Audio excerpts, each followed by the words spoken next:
అట్లయితే మాకు శ్రమ. ఒకవేళ మేము మా దేవుణ్ణి ఆరాధించకపోతే అది మాకు ఏమాత్రం క్షేమం కాదు. అది దేవుని యొక్క కోపాన్ని రేపుతుంది. దేవుడు కళ్ళెర్ర చేస్తాడు.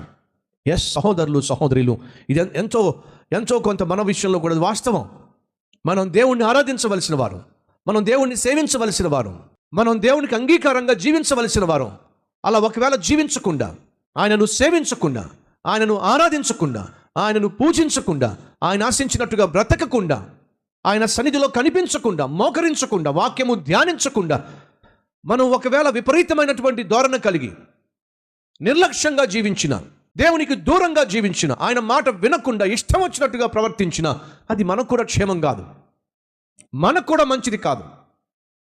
అలా జీవించటం వల్ల రోగాలు కొని తెచ్చుకున్న వాళ్ళం అవుతాం, శ్రమను కష్టాన్ని కొని తెచ్చుకున్న వాళ్ళం అవుతాం, కొన్ని సందర్భాల్లో జీవితాన్ని నాశనం చేసుకుంటాం.